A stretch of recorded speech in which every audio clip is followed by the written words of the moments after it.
Сәлеметсіздер ме балалар? Бәріміз бірге армандарға қадам жасайық. Орнымызда тұрайық. Арманға жеткіміз келсе, қолдарыңды жоғары көтеріңдер. Еңбекке дайынбыз ба? Ендеше жұдырықтарыңды түйіңдер. Жетістікке жеткіміз келсе, қол соғып өзімізді қолдайық. Болашаққа қадам жасағымыз келсе, алға бір қадам жасаңдар. Сенімді болғымыз келсе, қолымызды жүрегімізге қояйық.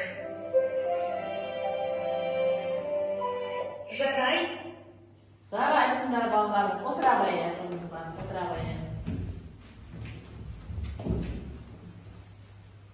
Балалар, бүгінгі көңіл күйіміз қандай? Керемет! Тамаша! Өте жақсы. Балалар, осындай тамаша, керемет, өте жақсы көңіл күймен біз бүгін ұйымдастырылған оқу іс-әрекетімізді бастаймыз. Балалар, бүгінгі күніміз біздің ерекше болғалы тұр, иә? Балалар, бүгінгі ұйымдастырылған оқу іс-әрекетіміздің тақырыбы менің отбасым санау және салыстыру. Мақсаты балаларды отбасы мүшелерімен таныстыру, ата, әже, әке, ана, аға, әпке, қарындас, бауыр, бірден 10-ға дейін санауды пысықтау, қарапайым салыстыру дағдарын дамыту. Көп, аз, үлкен, кіші. Балалар, сіздерге де фокус жасаған ұнай ма? Сіздерге қызықты ма? Ендеше фокусқа жасайық. Кеттік, фокус жасайық. Тұра қояйық неге? Айналып тұра қояйық. Тұрамыз. Балалар, мына жерде тәрелкеде су тұр екен, иә? Осы суға мына қағаз үлгіні бәріміз салайық, иә?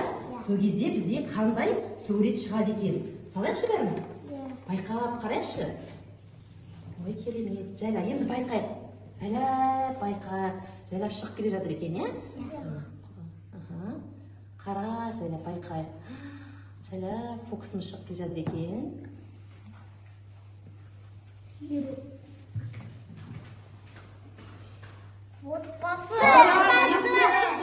Отбасының суреті шығып келді. Жарайсыңдар балалар. Жақсы таптыңдар, дұрыс таптыңдар. Отырайық келіп, отыра қояйық. Отыра қояйық. Өте жақсы балалар. Балалар, жаңа біздің фокус ойынымызда ненің суреті шықты дедік? Өте жақсы, иә?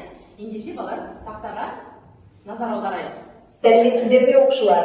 Бүгін біз отбасы, санау және салыстыру тақырыбын өтеміз. Ең алдымен отбасы мүшелерімен танысып шығайық. Балалар, бұл ата әкенің әкесі. Ата үлкен, дана адам. Балалар, бұл әже әкенің анасы. Әже мейірімді, қамқор адам. Балалар, бұл әке отбасының тірегі. Әке қамқор, еңбекқор адам. Балалар, бұл ана ең мейірімді адам.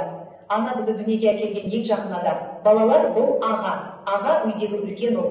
Аға біздің қорғаушымыз және көмекшіміз. Балалар, бұл апа үйдегі үлкен қыз. Апа мейірімді, әдемі, ақылды, таза жүректі. Балалар, бұл ине отбасының кішкентай мүшесі. Ол сүйкімді, ақкөңіл, тентек және көңілді. Балалар, бұл қарындас үйдегі кіші қыз. Қарындас отбасының ерке мүшесі және біз оны жақсы көреміз. Балалар, біз бүгін отбасы мүшелері туралы әңгімелесеміз. Балалар, отбасы дегеніміз біздің ең жақын адамдардың ортасы, иә? Олар ата, әже, әке, ана және бауырларымыз екен. Біз отбасымызды не істейміз? Жақсы көреміз. Біз отбасымызды жақсы көреміз. Балалар, ендеше сіздердің алдарыңызда өздеріңіздің отбасы мүшелерінің суреттері бар екен, иә? Сол отбасы мүшелерінің суреттерін алдымызға жинайықшы.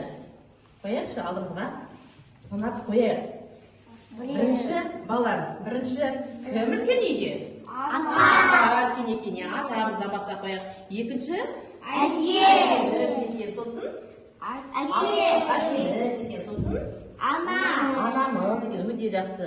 Жинақтап, алдымызға жинақтап қояйық. Кімнің отбасында? Отбасы мүшелері санаймыз. Аха, қояғы өте жақсы. Әдемі екен. Оқушылар өздерінің отбасы мүшелерінің суреттерін жинақтап қойды.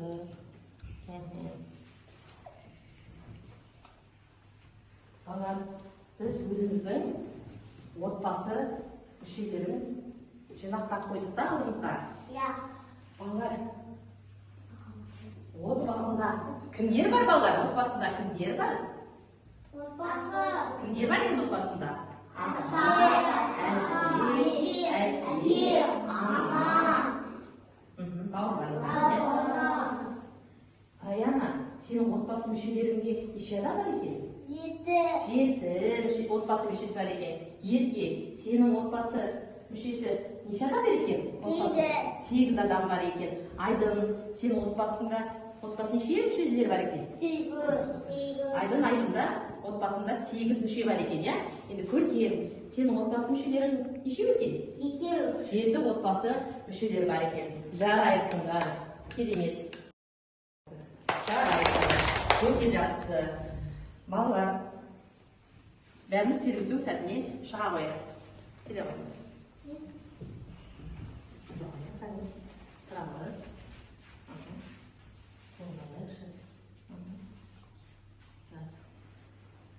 Әкем менің тілегім, аяуланам жүрегім, бауырларым қасымда, бақыт төлеп сүремін. Әкем менің тілегім, аяуланам жүрегім, бауырларым қасымда, бақыт өмір сүремін. Өте бала сергіп, шынап қалсақ, отыра бәрімізға. Балалар, орнымызға отыра бер. Балалар, қарашы, біздің алдымызда отбасы шежіресі ағашы бар екен суреттер, иә? Осы отбасы шежіресі ағашына өзіміздің отбасы мүшелерін жапсырып шығайық, иә? Отбасы мүшелерін жапсырып шығайық. Өзіміздің отбасы мүшелерін жапсырайық. Кім үйде үлкен? Ең үлкені кім үйде? Атадан бастап жапсырайық. Ата, сосын кімді жапсырамыз? Әжені жапсырамыз. Сосын кімді жапсырайық? Әкені жапсырамыз.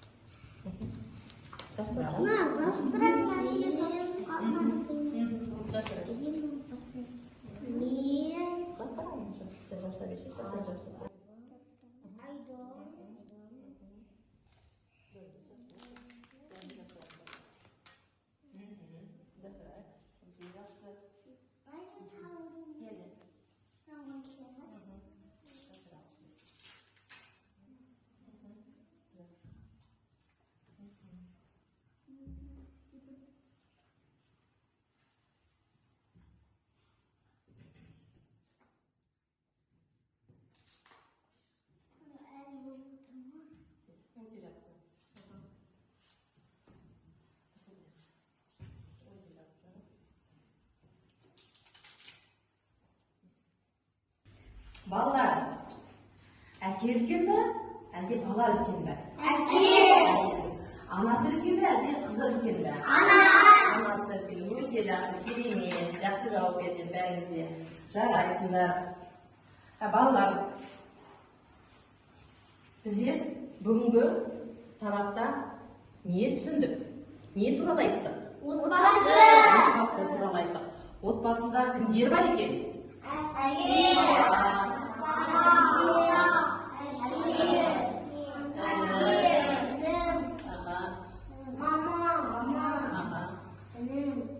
Бауырларымыз бар екен. Енді балалар, біздер тақтаға назар аударайық. Тақтамен жұмыс. Балалар, тақтада отбасы мүшелерінің суреттері берілген. Осы отбасы мүшелерінің санап, суретпен сан сәйкестендірейік. Отбасында мысалы 3 адам болса, 3-ке, 5 адам болса 5 санымен сәйкестендірейік. Келе ғой, көркем. Нешеттен бастайық. Санайық. Неше сурет бар екен? 1, 2, 3. 3 отбасы бар екен, өте жақсы. Жарайсың. Өте жақсы. Айдын келе ғой.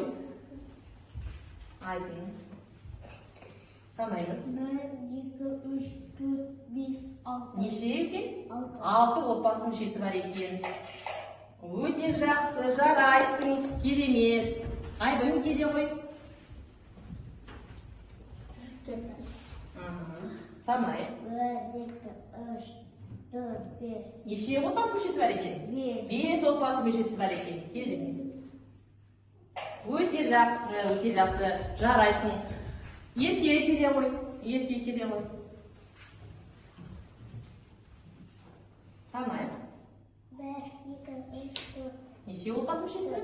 4 отбасы мүшесі бар екен.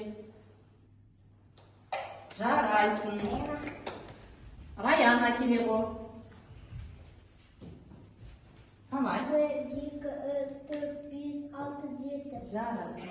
Неше мүшесі болды отбасы?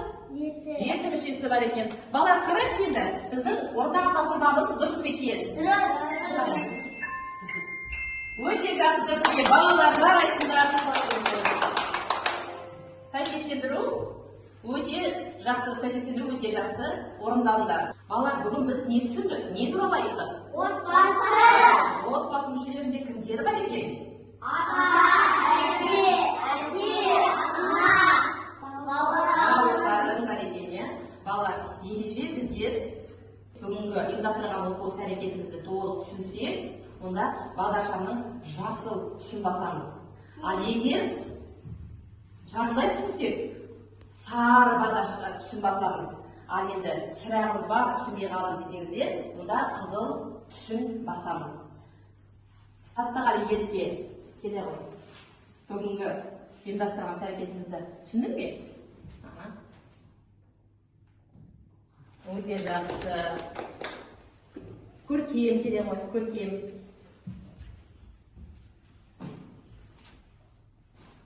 Көркем де түсінген екен. Айдын келе ғой. Айдын келе ғой, айдын. Айдын келе ғой. Өте жақсы. Айдын келе ғой. Айдын келе ғой. Раяна келе ғой.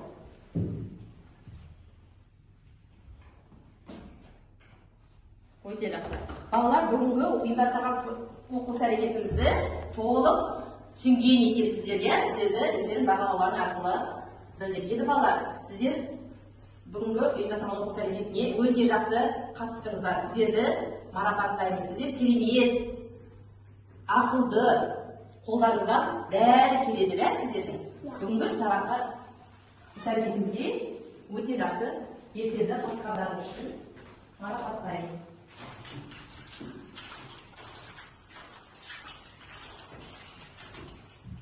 Көркем, өте белсенді қатысқаныңыз үшін марапаттаймын. Айдын, өте белсенді қатыстың. Айдын, өте белсенді жақсы қатысқаныңыз үшін марапаттаймын. Ерке, сабаққа белсенді қатысқаныңыз үшін марапаттаймын. Раяна, бүгінгі оқу іс-әрекетіне өте белсенді қатыстыңыздар балалар. Бүгінгі ұйымдастырған оқу іс-әрекетіміз аяқталды. Сау болыңыздар.